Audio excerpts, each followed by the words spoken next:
Viime aikoina ollaan puhuttu siitä, miksi nuorille ja aikuisille ei järjestetä toimintoja ja tapahtumia kirjastoissa. Käytkö usein kirjastossa? No kyllä mä silloin tällöin käyn. Et ei se ole mitään semmoista niin kuin hirveän säännöllistä, että yleensä vaan käyn opiskelemassa tai jotain kirjoja lainaan äikän tunneille. Joo. No, mitä sä yleensä teet siellä, jos sä oot vapaa-ajalla? No ihan just lainaan jotain kirjoja ja ehkä sit niinku opiskelen myös. Et jos on vähän rauhallisempaa paikkaa, niin kirjasto olisi ihan kiva paikka. Siellä olisi kiva opiskella. Ja niin, siinä taitaa olla kaikki. Entä oletko tyytyväinen kirjaston toimintaan?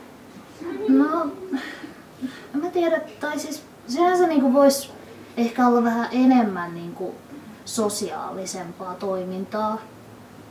Et niinku huomaa, että on niinku lapsille jotakin jotain tuollaisia, että joku tulee niinku lukemaan, joku täti tulee lukemaan heille ja he vaan kuuntelevat. Mutta sitten niinku nuoremmille ja aikuisille ei ole hirveästi sellaisia. Et se, niinku, semmosia mä kaipaan lisää, jotenkin lukupiirejä. Joo. Ja just niinku jotakin kursseja. Joo, minkälaisia kursseja?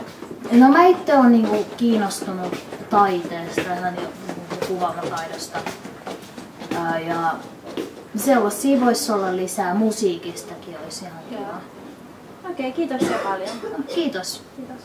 Tähän kuten näette on listattu näitä Helsingin kaupungin kirjaston vapaa-ajan toimintoja ja kuten näkyy, niin tässä on aika paljon lapsille suunnattua. Tässä on satutuokiota, satutuntia, karvakorvat kuulolla ja muita tällaisia toimintoja. Ja aikuisiakin täällä löytyy ihan riittävästi varmasti, mutta missä ovat nämä toiminnot nuorille? Nuoret voivat ehkä juuri mennä tänne kielikahvilaan ja no en minä sitä tässä muualta löydäkään, että mikä olisi semmoinen nuoria kiinnosta. Läppärikerho. Ja siihen se taitakin sitten jäädä. Että ratkaisu olisi, että pitäisi saada lisää toimintaa nuorille ja muuhunkin toimintaan olisi panostettava.